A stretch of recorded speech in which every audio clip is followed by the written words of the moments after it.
When a woman treats you like an option, it's because she never planned to choose you. She texts when she's bored, not because she misses you. She remembers you only when the man she truly wants forgets about her. You're not the priority. You're the backup. Close enough to benefit from, far enough to never commit to. And the moment you call it out, she tells you you're overthinking. But deep down you feel it. The distance. The disrespect. The subtle, constant emotional gap. And now it's time to stop just feeling it and start responding to it. Number 1, stop explaining your worth. Every time you try to justify yourself to someone who refuses to see it, you give away your power. Most men don't even realize it because they were taught that love must be earned. Through effort, sacrifice, patience, they believe that if they just try harder, give more, tolerate more, explain themselves enough, they'll finally be chosen. But attention is not care. Long messages are not commitment.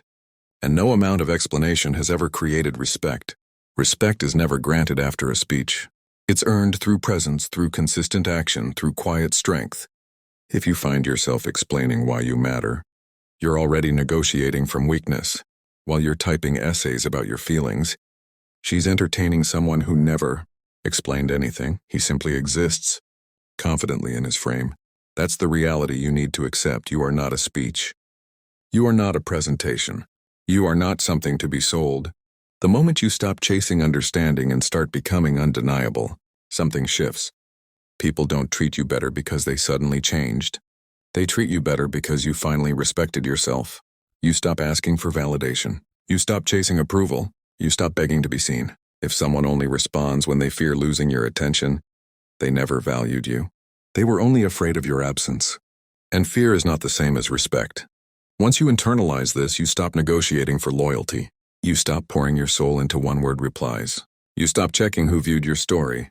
You realize that you are the story, and their presence in it is optional, not essential. This isn't about being cold. It's about reclaiming control. Because if someone needs convincing to value you, they're not confused. They are clear, and they are hoping you aren't.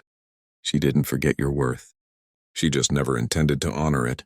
She thrived on your consistency, fed on your availability, and every time you explained yourself, you confirmed that you wouldn't leave. That comfort didn't come from your love. It came from your boundaries being weak. And if you're honest, you already knew it.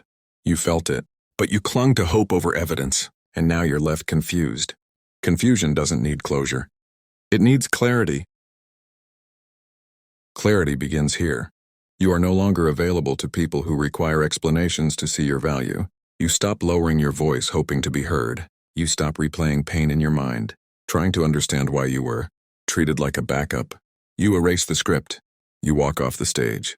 You start building a reality where your presence speaks for itself, not with arrogance but with quiet certainty.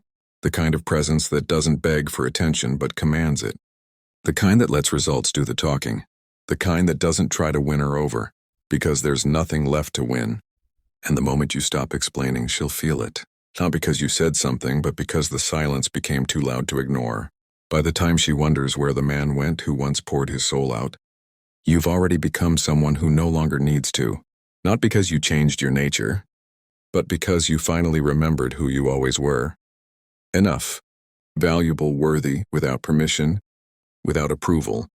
And by the time she realizes what she lost, you're already building a life where your presence speaks louder than any explanation ever could. You walk away quietly, not out of anger, not out of bitterness, but out of alignment. Because if your presence doesn't inspire effort, your absence will teach the lesson, and when by then, you won't even be watching. This is where true power begins. Not in speeches, not in explanations, not in chasing someone who never intended to choose you. True power is quiet. It is undeniable. It is living your life so fully, so focused on your growth and your mission, that no one's opinion, no one's approval matters. And from this moment forward, you choose goals over games, peace over patterns, clarity over confusion. You rise without asking permission. You build without waiting for validation. You become the man who doesn't chase. You become the man who creates. And in that silence, in that presence, everything changes.